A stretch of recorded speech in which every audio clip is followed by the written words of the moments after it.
Nifty कल भी positive रहने वाला है। जी हाँ मैं बस, निफ्टी कल भी पॉजिटिव रहने वाला है। पता है क्यों? क्योंकि डाउ जोन्स 400 500 पॉइंट ऊपर है। देखो अभी 600 पॉइंट हो चुका है। ठीक है, उसका रीजन है कि वहां पे एनवीडिया के जो रिजल्ट्स आए थे काफी स्ट्रांग थे, उसमें रिएक्शन कल आया नहीं, रिएक्शन आया आज, और आज डाउ जोन्स ऊपर था। ठीक है, और अगर आप बात करें जहां पे गिफ्ट निफ्टी, सी मैं रिफ्रेश कर देता हूं, 70 पॉइंट्स गिफ्ट निफ्टी ऊपर है। ठीक है, तो चांसेस है निफ्टी ऊपर रहेगा, लेकिन देखो प्रॉब्लम सेम है, आपकी मेरी सभी की। स्मॉल एंड मिड कैप्स, आज स्मॉल कैप फॉल था, मिड कैप भी फॉल था ऑलमोस्ट। ठीक है, तो देखते हैं यहाँ पे क्या होता है। मोमेंटम में ऑलरेडी देखो पहले वीडियो में कवर कर चुका हूं। देखो आप, मैं सीरियसली एक सिंपल बात बोलता हूं, ऐसे मार्केट बहुत कम आते हैं, जब आते हैं आपको डेफिनेटली फ्रस्ट्रेशन करवाते हैं, क्योंकि उस टाइम पे प्रॉफिट ज्यादा होते नहीं है, स्पेशली जो लोग स्टॉक्स में ट्रेड करते हैं, स्विंग ट्रेड, मिड टर्म, ठीक है, शॉर्ट टर्म, वो लोग के प्रॉफिट नहीं होते।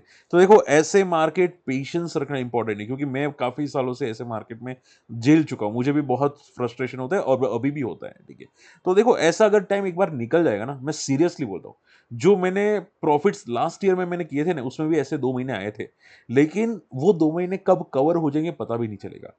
ठीक है, थोड़ा वेट कर लो, सिंपल है। ठीक है, निफ्टी लाइफ को क्रॉस कर चुका है, स्मॉल एंड मिड कैप जल्दी कर जाएंगे। ओके, आपको सिर्फ देखो निफ्टी में ट्रेड करते हैं तो उतना ध्यान में रखिएगा कि कल अगर गैप अप ओपन होता है तो ऑलरेडी काफी वर्टिकल जा चुका है मार्केट। यहां पे देखोगे सी 2 आवर्स का चार्ट के अंदर, यहां पे मैंने आपको बताया था कि अगर सस्टेन कर लेता है ये लेवल अप्रोक्सीमेटली जो 26,100 के ऊपर का होगा, तो मार्केट पॉजिटिव रह सकता है। उसके बाद 26,200 250 ऊपर गया, और आप देखोगे शायद कल 250 भी ऊपर जाए।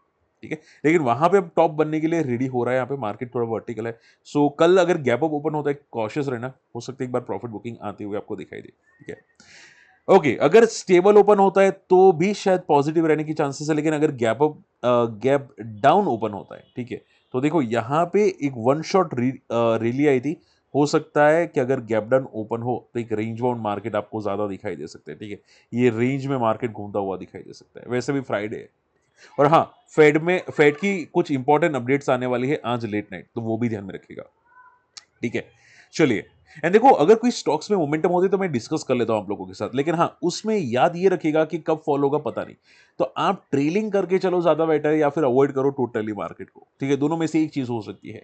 ठीक है, या ट्रेल करके चलो या अवॉइड करो।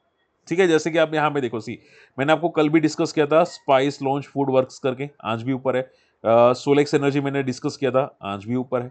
ठीक है, तो कंपनी ऐसी रडार पे रखो जो पॉजिटिव हो रही है, 1-2 दिन प्रॉफिट मिले, ठीक है, चलो लेके निकल जाते हैं। ठीक है, तो ये स्ट्रेटेजी होनी चाहिए। फिर ऐसे नहीं पकड़ के बैठे रहो, क्योंकि अगर पकड़ के बैठे रहोगे तो ये 5% की सर्किट कब लोअर सर्किट बना देगा पता भी नहीं चलेगा। आप समझ रहे? ठीक है, जैसे जैसे ग्रो फॉल हुआ। ठीक है, हमेशा याद रखो कि एक प्रॉफिट मिल रहा है, निकलने का सोचो, वरना स्टक हो जाएंगे। बात समझ में आ रही है? ठीक है, तो ये ध्यान में रखिएगा। ओके, चलिए। एफ आई पॉजिटिव है आज थोड़े बहुत, स्पेशली लार्ज कैप्स के अंदर। अब देखो सबसे पहले बात करते हैं सोलेक्स एनर्जी की। सोलेक्स में अगर बात करें जाए, यहाँ पे बड़े प्लेस की एंट्री हुई है कोई, और नेबरहुड प्राइवेट लिमिटेड ने एंट्री की है, 57,000 शेयर्स यहाँ पे इन्होंने एंट्री की है। और सोलेक्स एक देखो, ये जो बंदा है ना सोलेक्स वाला, ठीक है, आप यहाँ पे सोलेक्स को फोकस करना सी। ये बंदा स्टार्ट हुआ था 2019 से लेके 20 रुपए पे, आज 2,000 पे ट्रेड करा है। और मैं अगर यहां पे ओपन करूं सोलेक्स, सी देखो यहां पे देखो, 40 की पी है अभी भी, सोचो इतना भागने के बाद 40 की पी है अभी भी। और आप देखोगे इसके सितंबर रिजल्ट्स आए हैं, अभी भी वीक रिजल्ट आए, लेकिन ये बंदा लाइफ पे ट्रेड करता हुआ आपको दिखाई दिया है। ठीक है, तो शॉर्ट एंड सिंपल में रिस्क तो है कंपनी में डेफिनेटली, क्योंकि रिजल्ट्स वीक आए हैं। बट जैसे कि मैंने बोला, ऐसे मार्केट में तो भाई छोटे छोटे प्रॉफिट्स इंपॉर्टेंट होते हैं। अगर अगर बड़े प्रॉफिट्स देखने जाएंगे तो ट्रैप हो जाएंगे। आप पूछे सर, मतलब मैं पकड़ के बैठूं, ऐसा क्या होना चाहिए, ऐसे क्या स्टॉक्स होने चाहिए? तो मैंने लास्ट टाइम आपको बताया था, अगर आपको याद हो तो, कि भाई आईटी स्टॉक्स को रडार पे रखो, क्योंकि वो बॉटम आउट है, रिकवर होंगे, क्लियर चांसेस दिखाई दे रहे रिकवर होंगे। ठीक है, तो आप देखोगे काफी आईटी स्टॉक्स रिकवर होते हुए दिखाई दिए, आज भी आईटी स्टॉक्स में रिकवरी थी। ठीक है, सो आप आपको यही ध्यान में रखना है कि जो पिटे हुए हैं उसको रडार पे रखो। पहले एशियन पेंट्स था, वो पिटा हुआ था। ठीक है, तो पिटे हुए हैं उसको रडार पे रखो। रिलायंस को भी मैंने डिस्कस किया था, रिलायंस लाइफ के नजदीक ट्रेड करा है, सी। ठीक है, उस टाइम पे मैंने यहाँ पे डिस्कस किया था कि भाई काफी पिट चुका है, इससे ज्यादा नीचे आने के चांसेस नहीं लगते, 1100 के आसपास है। ठीक है, तो ये सब चीजें आपको पता होनी चाहिए। आप टॉप पे पिक करोगे तो पैनिक हो जाएगा। क्लियर?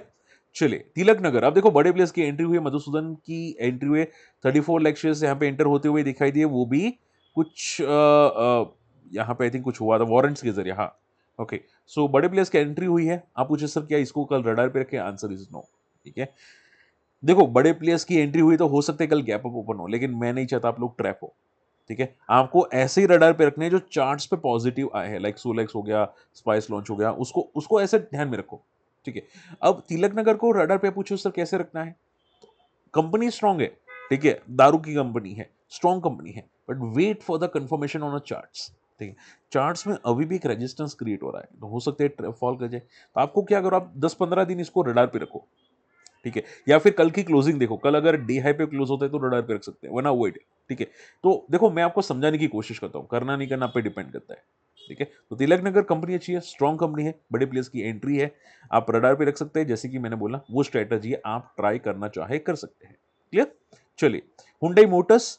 अब देखो हुंडई मोटर्स के अंदर यहां पे आप देखोगे see company further invested 214 million rupees on a second, यहाँ पे एक फॉर्म के अंदर यहाँ पे एंटर करते हुए दिखाई दिए, इन्वेस्टमेंट करते हुए दिखाई दिया। रही बात हुंडई मोटर्स की, ठीक है सर कंपनी क्या है, क्या अभी पॉजिटिव होने के चांसेस हैं। ठीक है, तो आप देखोगे लाइफ हाई के नजदीक ही ट्रेड करा है बंदा। ठीक है, लेकिन देखो already from the lower level से काफी भाग चुका है, 1600-1700 से 2200-2300 हो चुका है, और ये लार्ज कैप है, तो चलेगा बहुत स्लो। ठीक है, तो आप ये पूछेगा अभी अभी रडार पे रखने वाली बात नहीं है, अगर आपको रखना है तो ये एक बार डीप आने दो इसको। ठीक है, अप्रोक्सीमेटली वापस 2000 पे तब देखो, क्योंकि वहां पे एक अच्छा खासा बीज है यहाँ पे अप्रोक्सीमेटली। ठीक है, वो बीज प्रिपेयर करके वापस रिकवर करेगा। ठीक है, तब देख सकते हैं। अभी के लिए जो न्यूज़ आ रही है उसमें कोई ज़्यादा इम्पैक्ट की आई डोंट थिंक पॉसिबिलिटी है। ठीक है, अब देखो ध्यान से सुनो, ये इंपॉर्टेंट है, ये वाली न्यूज़ इंपॉर्टेंट है कि अदानी यहाँ पे जो ब्लॉक डील के जरिए यहाँ पे पूरा का पूरा अपना स्टेक निकाल चुका है अदानी विलमार के अंदर। ठीक है, अब जैसे कि मैंने बोला कि भाई ये जब निकलेगा अदानी, तब शायद I think Adani Wilmar positive होगा। ठीक है, क्योंकि ऑलरेडी अदानी के नाम से ये चल नहीं रहा था, तो हो सकता है इसके बाद चले। और अभी अगर वैल्यूएशंस के हिसाब से हम लोग देखें अदानी विलमार एग्री, तो काफी कम पी पे ट्रेड करा है एज कम्पेयर टू जितने पीयर कंपेरिजन है। एचयूएल देखना, हिंदुस्तान यूनिलीवर, उसके अलावा पतंजलि, तो जितने भी ये सभी कंपनीज है वो काफी हाई पी पे ट्रेड करा है, तो इसके हिसाब से काफी सस्ता ट्रेड करा है, तो चांसेस है रिकवरी के, बट भाई अदानी निकलना चाहिए इसके अंदर से। ठीक है, तो चांसेस है, तो वेट एंड वॉच करेंगे। मुझे लगता है अब शायद थोड़ा बहुत रिकवर करने की कोशिश करें। ठीक है, वेट एंड वॉच कर सकते हैं हम लोग स्पेशली। ओके, अब ध्यान से सुनो, जो लोग यहाँ पे स्टॉक ऑप्शंस में ट्रेड करते हैं उनके लिए यहाँ पे पैनिक होने वाला है। देखो कैलेंडर स्प्रेड का बेनिफिट स्टॉक ऑप्शन से भी निकलने वाला है, पहले निफ्टी में से निकला था, और आई थिंक स्टॉक्स में जो आप देखोगे स्टॉक के सिंगल डेरिवेटिव कॉस्टलियर बनेंगे। ठीक है, अब ये लोग शायद मार्जिन बढ़ाएंगे या एसटीटी बढ़ेंगे पता नहीं, लेकिन ये होने वाला है। ठीक है, और मैंने देखो सीरियसली इतने सालों में सेबी के इतने सारे रूल्स स्टॉक मार्केट में चेंज होते हुए कभी नहीं देखे। ठीक है, जैसे कि मैंने मेरे पहले वीडियो के अंदर बोला था, भाई ये इंडियन फाइनेंस मार्केट को संभाल रहे हैं। ठीक है, ऐसे ऐसे रूल्स मैंने लाइफ में कभी देखे नहीं कि भाई इतने रूल्स एक साल के अंदर कोई बंदा चेंज करे। ठीक है, सीरियसली ये या तो मेंटल है, या पता नहीं कहाँ से पागल खाने से आया है। और आपको अगर आपको सही लगता है मुझे कमेंट कर सकते हैं। ठीक है, कि अब मैं सिंपल आप लोगों से पूछूंगा, अगर आपको लगता है तो आप जवाब दे सकते हैं, नहीं लगे नहीं दे। ठीक है, एक कोई भी बंदा फाइनेंस इंडियन फाइनेंस मार्केट को एक साल में इतने रूल्स कौन चेंज करता है। ठीक है, कोई भी, पूरा इंडियन मार्केट का है। ठीक है, आप सिर्फ आप सोचो इंडियन पब्लिक की नहीं सोच रहे, अब ग्लोबल मार्केट में बड़े प्लेयर्स भी है, एफ आई होते हैं, म्यूचुअल फंड्स होते हैं, लोकल प्लेयर्स होते हैं। ठीक है, वो लोग म्यूचुअल फंड के कमीशंस भी काटने की बात करें, सीबी वाले। ठीक है, तो ये इतने सारे रूल्स चेंज करना क्या वैलिड पॉइंट है। ठीक है, तो बड़े प्लेयर्स आएंगे कहां से इंडियन मार्केट में, सिंपल बात है। ठीक है, तो आई थिंक देखते हैं यहाँ पे इसका इंपैक्ट डेफिनेटली होना चाहिए मार्केट के अंदर। ठीक है, अब देखते हैं क्या होता है मार्केट के अंदर। एनीवे लेकिन आप पूछे सर क्या हमको इंपैक्ट पड़ेगा, चांसेस तो कम है, लेकिन हाँ एफआई को इंपैक्ट पड़ने वाला है, जो भी एफआई होंगे बड़े प्लेयर्स उनको इंपैक्ट डेफिनेटली पड़ने वाला है। चलिए फटाफट आप लोगों की क्वेरीज लेना स्टार्ट करते हैं। देखो सीरियसली बोल रहा हूँ, मार्केट में पैनिक मत करना, हो जाएगा कुछ ना कुछ तो हो जाएगा। ठीक है, अब देखो सर मैं क्वेरी आपकी मेंशन तो नहीं की थी, लेकिन मैं अभी ले लेता हूं क्योंकि आपने 2-3 दिन से कमेंट कर रहे। प्रीमियम एनर्जीज के बारे में सर बता दो, मेरी एवरेज 1000 की है, और क्या पुल बैक करेगा, कहाँ पे प्रॉफिट बुक करे। देखो ये सभी चीज़ें मेरा कहना बहुत डिफिकल्ट है सर, कहाँ पे प्रॉफिट बुक करना चाहिए। मेरी स्ट्रेटेजी बीटीएसटी है, चाहे 1-2-3 वीक वेट कर लूंगा, एग्जिस्टेंस रेजिस्टेंस कहाँ है, प्रॉफिट बुक कहाँ करूँ। देखो सर जी सीरियसली अभी बीटीएसटी नहीं चल रही है, मानो या ना मानो पता नहीं, लेकिन नहीं चल रहा है। ठीक है। और सो आपने बीटीएस लिया है, पता नहीं आपने क्या सोच के लिया है, क्योंकि स्टॉक पूरा का पूरा कंसोलिडेशन मोड में है। आपने क्या सोच के लिया है मुझे बिल्कुल भी नहीं पता, ठीक है। आपकी एवरेज बाइंग ठीक है, बट आप एक चीज़ कर सकते हैं कि जब पुल बैक आता है तब देखिएगा। अब पुल बैक आने के चांसेस तो है, बट पता नहीं 1 वीक में आएगा या 2 वीक में आएगा, क्योंकि वारी में भी सेम पुल बैक के चांसेस है और इसमें भी है, और आएगा तो मुझे लगता है कि 5-6% वाला ही आएगा, ठीक है। सो मैं श्योर नहीं बोल सकता, ठीक है। आप एक चीज़ कर सकते हैं, वेट एंड वॉच कर सकते हैं, ठीक है। बट आई थिंक आपने जो बीटीसी स्ट्रेटेजी ट्राई की है वो आई थिंक थोड़ी गलत है, आपको थोड़ा मॉडिफाई करना चाहिए, स्ट्रेटेजीज में मॉडिफाई करना चाहिए। और देखो मैं आपको एक चीज़ बताता हूँ, आज मैंने यहाँ पे आइशर मोटर के अंदर कॉल ऑप्शन ट्राई किया था। मेरे सॉफ्टवेयर ने बताया था कि भाई यहाँ पे एक ब्रेकआउट है, रडार पे रखना चाहिए। अब चार्ट्स इसका देख लेना, डेली चार्ट, ये आज लाइफ को टेस्ट करता हुआ दिखाई दिया, ठीक है। इसमें एक रेंज ब्रेक की, मेरे सॉफ्टवेयर ने बताया कि भाई वॉल्यूम्स अच्छे एफ एन ओ के अंदर, और ऑप्शंस डेटा में बता रहे कि भाई ब्रेकआउट्स है, ठीक है। चीन डेटा में काफी स्ट्रांग है, तो उसकी वजह से एंट्री किया और प्रॉफिट हुआ, ठीक है। सो पॉइंट क्या आ जाता है कि आप ऐसे ही देखो कि भाई आप स्ट्रेटेजीज आपके साथ साथ हो, वर्क करे, ठीक है। आप विदाउट स्ट्रेटेजीज ट्राई करोगे तो फंसने के चांसेस ज्यादा रहते हैं, ठीक है। तो मेरा सॉफ्टवेयर काफी नॉलेजेबल है। मेरे सॉफ्टवेयर ने तो कल भी बताया था कि भाई ये स्विंग ट्रेड के लिए अच्छा है, और आज देखो 5% भाग गया।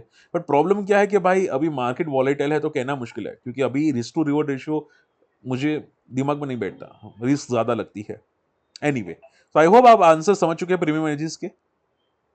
अदानी पावर देखो साइडवेज है सर, तो कहना बहुत बहुत मुश्किल है कि कब रिकवर होगा। साइडवेज है सर, ठीक है। मैं ऑलरेडी देख चुका हूं चार्ट, साइडवेज ज्यादा है। मान इंडस्ट्रीज, सॉरी माजगन डॉग में आई थिंक मैं सीक्वेंस के हिसाब से करूं तो ज्यादा बेटर है। Sir Mazagon Dock big bull pattern है क्या? गवर्नमेंट डिफेंस पे फोकस करी है। देखो सर जी, माजगन बिग बुल पैटर्न तो नहीं बोल सकता, अभी एक रेजिस्टेंस के सपोर्ट के नजदीक है, जो है 2700-2800 वाला यहाँ पे, ठीक है। अब देखते हैं कि क्या ये सपोर्ट को ब्रेक करके सस्टेन करेगा। मैं देखो बिग बुल पैटर्न तभी बोला जाता है जब स्टॉक्स ट्रेंड कंटिन्यू करता हो और कम से कम 15% का मोमेंटम कर चुका हो विद इन 2 वीक्स, ठीक है। अप्रोक्सीमेटली 2 वीक्स के अंदर 15% मोमेंटम कर चुका हो, तो हम लोग थोड़ा बहुत बिग बुल पैटर्न के बारे में सोच सकते हैं। बाकी आई थिंक ये छोटी मोटी मोमेंटम है सर, ठीक है। कहना बहुत मुश्किल है कि क्या ये सस्टेन करेगा कि नहीं। एक सर की क्वेरी थी कि सर सेगिलिटी 50 के नीचे आ चुका है। देखो सर, पूरा मार्केट ही नीचे, specially mid cap small cap, देखो स्मॉल कैप नेगेटिव है, तो भाई अच्छे स्टॉक तो नीचे रहेंगे रहेंगे, ठीक है। वीक मार्केट है, कह नहीं सकते अब क्या होगा। आई थिंक आपको वेट करना चाहिए 6-7।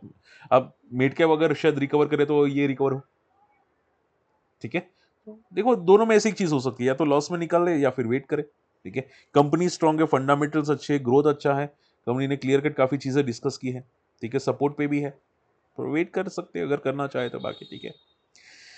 सर वेदांता फोकस कर सकते हैं।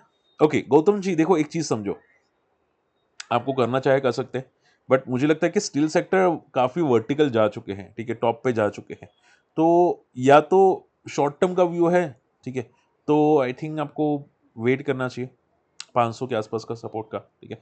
अगर लॉन्ग टर्म का व्यू है तो ठीक है, कर सकते हैं अगर करना चाहे तो, बट आप ये समझो वॉलेटिल होंगे, स्टील सेक्टर है, वॉलेटिल होंगे, और वॉलेटिलिटी बहुत रहती है, ठीक है। तो वो याद रखिएगा, बाकी ठीक है, कोई इश्यूज नहीं है, पैनिक नहीं है इसके अंदर। ओके, वेदांत में कवर कर चुका, आई थिंक मैंने शायद थोड़ा सीक्वेंस में गड़बड़ किया, कोई नहीं। सीक्वेंस में गड़बड़ की मैंने, एसीएमई सोलर ले लेते हैं, भविन जी का क्वेरी था। कंपनी बहुत अच्छी है, एसीएमई सोलर बहुत स्ट्रॉन्ग कंपनी है, बहुत बहुत तोड़ू फोड़ू कंपनी है, ठीक है। एसीएमई सोलर अभी चार्ट्स क्या बता रहे हैं? चार्ट्स बता रहे हैं एक रेजिस्टेंस क्रिएट कर रहा है चार्ट्स, स्ट्रॉन्ग कंपनी है, ठीक है। अब देखो एक चीज कर सकते हैं, एसीएमई सोलर में एक रेंज है, और मुझे लगता है कि रेंज जल्दी टूटेगी नहीं, वो है 180 से लेके 300 की। हालांकि बड़ी रेंज है बट नहीं टूटेगी, क्योंकि काफी रेंज बाउंड स्टॉक है, ठीक है। तो I think wait and watch कर सकते हैं जब तक अच्छे रिजल्ट्स ना आए, या जब तक मार्केट पॉजिटिव ना हो, ठीक है। बाकी कंपनी स्ट्रॉन्ग है, कोई पैनिक का सिचुएशन नहीं बनता। एम क्लाउड, अच्छा एम क्लाउड में ध्यान से सुनो, आज लोअर सर्किट लगी, आई थिंक सर के पास शायद होगा। अब देखो मैंने नेट पे काफी चेक करने की कोशिश की, मुझे कोई कंफर्मेशन न्यूज नहीं मिली, शायद ऐसा कुछ सुनने में आ रहा है, नॉट श्योर, वापस बोलूंगा नॉट श्योर, बट शायद ऐसा कुछ सुनने में आ रहा है कि कंपनी में कुछ गड़बड़ है, ठीक है। May be like balance sheet fluctuate हो, पता नहीं, ठीक है। बाकी रिजल्ट्स ऑलरेडी आ चुके थे, कोई बड़ी न्यूज है भी नहीं, ठीक है। कुछ गड़बड़ है, ये शायद सुनने में, इसकी वजह से लोअर सर्किट लगी है, ठीक है। तो आई थिंक आप अगर आपके पास कुछ मिले तो मुझे अपडेट कर दीजिएगा। बाकी और कोई न्यूज़ है नहीं और जिस तरह से लोअर सर्किट लगी है चांसेस हाई बनते हैं कि शायद ये और पिटेगा और मुझे लगता है कि भाई हो सकता है 50 का लेवल भी तोड़ के 45 को टेस्ट करता हुआ दिखाई दे। ठीक है? सो अगर कल भी लोअर सर्किट रखती है तो भाई केयरफुल लेना, सीरियसली बोल रहा हूँ। बहुत केयरफुल लेना, ठीक है? क्योंकि कहना बहुत मुश्किल है कि भाई क्या होने वाला है। चलिए होप आज का वीडियो समझ में आया एंड आई देखो अगर कुछ होगा मार्केट में जब पॉजिटिव होगा मैं आपको बता दूंगा, ठीक है? तो बी रिलैक्स, ठीक है? अभी आप मेरे साथ बने रहे, मैं आपके साथ बना रहूंगा। ओके, चलिए मिलते अगले वीडियो में। बाय।